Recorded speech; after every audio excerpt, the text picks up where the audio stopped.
Salut sama gars yi nuyu naa leen ñëpp yi ñuy suivre depuis votre chaîne C5 Info di la wax ne si tu es nouveau merci de t'abonner à ma chaîne et d'activer la cloche de notification pour ne rater aucun de nos prochaines vidéos. tey nag ñu fas yéene waxtaan ak yéen encore une fois ci équipe nationale bu Sénégal comme niñ ko defee ci fan yi ñu génn yëpp ak seen ñibbisi fii ci réew mi nga xam ne gis nañ ne askan bi yëpp a génn en masse dem teeru leen foofu ci aéroport international Léopold Sédar Senghor. Bon ñi mën a dem nañ ñi mënta dem te dëkk ci région yi ñoom ñëpp kenn ku ci ne tu étais resté accroché au téléviseur pour bañ dara raw la parce que kenn wax dëgg yàlla xam nañ ne les Lions du Sénégal ont mérité l'accueil qu'on leur a réservé. comme niñ koy waxee ci olof rek ku def lu rëy am lu rëy te tey ñoom ñoo def lu rëy moo taxit ñu teertoo leen comme ni ñuy teertoo buur waaye bu loolu weesoo ñu waxtaan ak yéen aussi ci fi ñu jëm parce que franchement parler Coupe d'Afrique bi neex na jël nañ ko macha allah mais tamit gis nañ ne des na yeneen échéance yu war a ñëw comme par exemple qualification coupe du monde nga xam ne léegi mu egsi ñu war caa daje ak Égypte ay ku mel ni Mohamed Salah yëkkati si ay kàddu tamit. ak tous les Égyptiens aussi nga xam ne dinañ bëgg a jël seen revanche te ñu am leen en confrontation directe xam ne ñaari match lay doon le premier match au Caire deuxième match à Dakar. ni ñu mën a jàngatee teertu bi nag mooy c'est amplement mérité par les Lions du Sénégal parce que la moindre des choses li ñu mën a defal gaynde yi tey mooy wan leen ne on est fier de vous wan leen ne kontaan nañ ci yéen wan leen ne wax dëgg yàlla amuñu seen fay parce que depuis des années et des années on court après ce coupe depuis des années et des années ñu ngi daw ci ginnaaw suñu benn étoile bii chaque année ñu dem ba jege ko yaakaar ne dañ koy laal mu mbas ñu tey Aliou Cissé et compagnie ñooñu indil étoile bii voilà ñu leen ci sant di leen ci gërëm te xam nañ ne yoon bi metti woon na lool bëri woon nay xaaxaam comme niñ koy waxee critiqué nañ fi lu ne def nañ fi lu ne waaye wax na ko fi dem nañ sax ba gis ay experts footballistiques yu ne Aliou Cissé même bu jëlee Coupe d'Afrique xamul dara loolu gis nañ ko fi gis fi yeneen wax ak yeneen wax mais teewul ñoom ñu gumba tax lu ku mel ni Aliou Cissé ku mel ni Saliou Ciss nga xam ne dégg na lu ne ku mel ni Diao Baldé Keita ñeneen ak ñeneen dégg nañ fi lu ne mais teewul dañoo gumba tax lu continuer seen yoon ba nit ñi indi leen ndam li donc on les remerciera jamais assez looloo waral nag peuple sénégalais bi yëpp génn keroog ca teertu ba voilà parce que gis nañ ne keroog wax dëgg yàlla ruy débordé woon nañ kenn xajul fenn fu waay sànni mbaatu mu tàgg keroog ñëpp a génn en masse wan sénégalais yi carrément wan lions yi carrément que ne ñun tamit on est là et on est fier de vous on est vraiment fier de vous lii rek lañ leen mënal leneen lu leen mënaloon lu dul lii dinañ leen ko defal waaye muy ndam loo xamante ni bii c'est le travail de tout un groupe parce que buñ fàtte ne am na ñoo xamante ni bii nii tey jii bay nañ seen waar ba footballu Sénégal atteindre le sommet ku ci mel ni Pape Bouba Diop ku ci mel ni Lamine Diack ku ci mel ni Issa Mbaye Samb ku ci mel ni Bruno Metsu ku ci mel ni Jules François Bocandé nga xam ne muy ay nit ñoo xamante ni bii nii bay nañ seen waar ci footballu Sénégal ba tey fu footballu Sénégal egg tey jii rek mën nañ ne ñooñu noonu dañ ci jouer rôle bu am important. comme niñ ko waxee nag bu lëg lekkee alom na ko gërëme cooy ñu leen di remercier di leen wax ne leur remerciera jamais assez di leen ñaanal yàlla aussi fañ nekk yàlla na leen gënal fii ñu jóge yàlla na suuf fooy seen kaw. ginnaaw loolu it bëggoon nañoo def ab taxaw seetlu bu ndaw ci Aliou Cissé parce que gis nañ ne critiques yi bëri woon na ci kawam torop te ba léegi sax on continue de voir des gens ñu naan voilà sacre Sénégal bi Aliou Cissé n'y est pas pour grand chose. peut-être dafa tombé ci équipe bu baax voilà ak voilà mooy loolu mais je veux faire comprendre à certaines personnes rek ñu xam ne maanaam Sénégal musul ñàkk génération bu baax Sénégal musul ñàkk ay joueurs Sénégal équipe la mës a am kaan yim dem toog premier tour kaan yim demul yëpp équipe bu baax la mës a am mais nag li ñu manqué woon dëgg la Aliou Cissé indi mooy lan rigueur bi hargne bi ak le courage ak vraiment discours parce que ñi ngi fàtte lu am solo tamit mooy discours bi Aliou Cissé di prôné ci biir vestiaire yi franchement parler muy loo xamante ne bii lu am njariñ la lu am importance la te tey duñ nangu ku naan kuy taxaw tey par exemple naan Aliou Cissé du technicien wala du tacticien peut-être ce n'est pas un très grand tacticien mais tey il a fait des choix payants parce que tey def na ay choix yoo xamante ne bii nii c'était critiqué par tous les Sénégalais wala boog par la majeure partie des Sénégalais te du tee tey choix am yooyu noonu ils ont porté leurs fruits il a eu raison sur beaucoup d'experts parce que tey gis nañ ñu cité ci choix yooyu noonu par exemple Saliou Ciss bi mu koy indi ci équipe bi moom rek moo ko gëmoon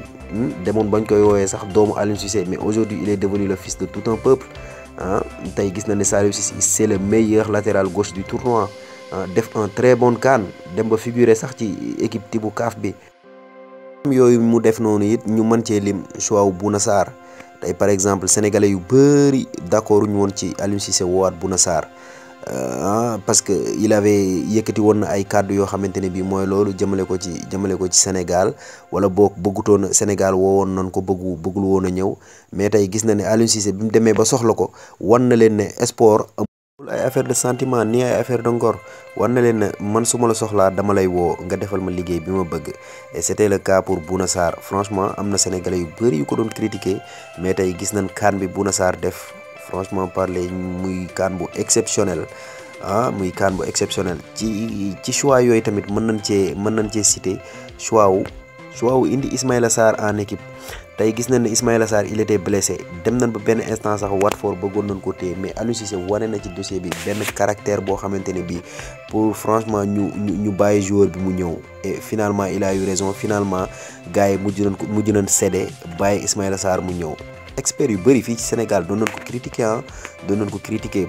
pourquoi parce que doon nañ wax ne am na ay joueurs yu apte pour dem donc pourquoi muy indi Ismaïla Sarr blessé nga xam ne mënuñu apporter dara jusqu'à ñu dem quart de finale mais quand même il a pris ce risque. te tey gis nañ ne am na dëgg ci kaw experts yooyu yëpp sans pour autant mu tontu ci kenn parce que gis nañ ne lu débat bi bëri lu wax ci bëri musuñu dégg Aliou Cissé mu tontu kenn musuñu dégg vraiment il a agi avec professionnalisme. ñu mën ci citer yeneen cas ak yeneen donc tey li ñu mën a wax rek mooy mention spéciale à Aliou. félicitations à toute l'équipe ak ñëpp ñi ci jàpp voilà fexe ba coupe bi ñëw Sénégal parce que c'était vraiment important pour notre pays ci jamono jii nii ndax gis nañ ne dem na ba boole les leaders du parti au pouvoir ak ñi nga xamante ne bi ñoo nekk ci opposition bi ci benn béréb au même moment franchement c'était magique te wax dëgg yàlla soxla woon nañ loolu ak climat politique bi fii mu toll wax dëgg yàlla soxla woon loolu te football bi moo ñu ko may franchement parler donc merci à tous ces gens. donc nag ñu leen di wax ne am na yeneen échéances yu ñëw muy qualification coupe du monde 2023 au Qatar 2022 autant pour moi au Qatar muy jongante yoo xamante ni bii nii franchement le Sénégal dañ ko fay xaar forcément parce que benn c'est le champion d'Afrique ñaar. mooy pays bi nga xamante ni mooy le premier pays africain à apparaître au classement FIFA donc dañ ko fay xaar bu wér te deviner qui est l'adversaire du Sénégal kan moo fa mën a teree dem Sénégal mooy Égypte bi nga xamante ni bii door nañ ko bërki démb en finale de Coupe d'Afrique franchement parler muy rencontre yoo xamante ni bii dara du ci yomb buñ xaaree dina yomb it ñi ngi nax suñu bopp ndax dégg nañ kàddu yi ci Salah yëkkati muy carrément wax ne moom dina jël revanche am ci Sénégal dina jël quoi qu'il en arrive dina jël revanche am ci Sénégal ci match yi ñu jëm si voilà muy loo xamante ni bii it ñu ngi ciy ñaax gaynde yi di leen wax ne voilà lii it lu ñu soxla la du woon Coupe d'Afrique bi rek lañ soxla certes moo ëppoon importance suñuy bët ñun ñëpp voilà mais nag coupe du monde bee ca Qatar it moom wax dëgg yàlla buñ sañoon ne ku fa dëgg suñuy tànk nañu massa donc nag liggéey bi dafay wéy daanaka dañ naan sax mi ngi doog a tàmbali ndax comme ni ko sénégalais yu bëri di waxee rek ñam naa ko neex na bàyyi naa ko amul fenn te comme ni ko Mbaye Gueye Faye di waxee aussi il y a jamais 203 te ñun dem nañ coupe du monde 2002 ñëwaat demaat fa 2018 pourquoi pas en 2022 ñu demaat def suñu troisième participation coupe du monde et cette fois pourquoi pas dépasser le stade des quarts de finale nga xam ne Afrique benn africain musu koo def ñu def ko sigilati fa Afrique sigilati fa Sénégal loolu la ñuy xaar ci yéen te pour ça il faut passer ce cap il faut ñu dóoraat Égypte benn instant dóor ko aller retour voilà wan ko ne ko ñoo ko man wan Afrique ne carrément ñoo fi man asseoir notre suprématie en Afrique d'abord bala ñuy génn ci réewi Europe yi loolu la ñuy xaar ci yéen loolu daanaka léegi lay tàmbali déjà génn nañ ci Coupe d'Afrique bi il faut ñu def bilan xool lan manqué woon ci Coupe d'Afrique bi xool lan war a yokk xool lan war a conserver pour ñaari match yooyu di ñëw contre Égypte ñu aborder ko de la meilleure des manières et sortir victorieux de ces rencontres pour demaat foofu ca Qatar réécrire l'histoire du Sénégal réécrire xam nga histoire football africain nous voulons devenir le premier pays africain à se qualifier aux demi-finales am Cissé ñu jeexal waxtaanu tay wi nag ak benn fléau boo xamante ne bii dañ koy gis chaque fois que benn événement majeur di wàcc gis nañ ko ci élection yi gis nañ ko aussi ci Coupe d'Afrique bi mooy ñooñu nga xamante ni mooy marabu yi ay faux marabu sax laa leen mën a tuddee nga xam ne dañuy toog ci télé yi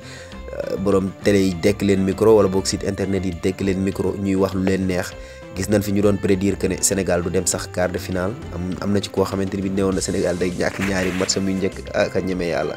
am na si ñoo xamante ni bii dañ doon toog di wax naan Sénégal du dem final voilà du jël coupe am ñu giñ ci alxuraan ne Sénégal du mas a jël coupe. L'heure a montré que ne ñoom xamuñu dara te li ñuy wax dara leeru leen si l'avenir leur a montré que ne li xew suba yàlla rek moo ko xam. di ñaax yenn sénégalais aussi ñu bàyyi di déglu ñoo ñu bàyyi di leen may buzz ñu bàyyi di leen defal promotion loolu ci borom télé yi laa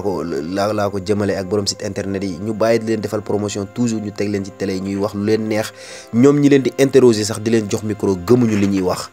Donc on arrête donc ñu arrêté yooyu noonu parce que en ce moment là il y a des problèmes beaucoup plus urgents au Sénégal am na ay problèmes yu ëpp importance wax dëgg fa yàlla jël koo xamante ni bii nii xamul sax lu mu reere boo ko laajee lu mu reere big sax fàtte na ko nga jël ko teg ko ci télé ne ko waxal ma luy xew suba. Franchement parler loolu lañ leen indiloon tey di leen wax ne si tu n'es pas abonné bon merci de t'abonner, d'activer la cloche de notification bon et ñi ngi leen xamal aussi que ne les commentaires et les suggestions sont toujours les bienvenus.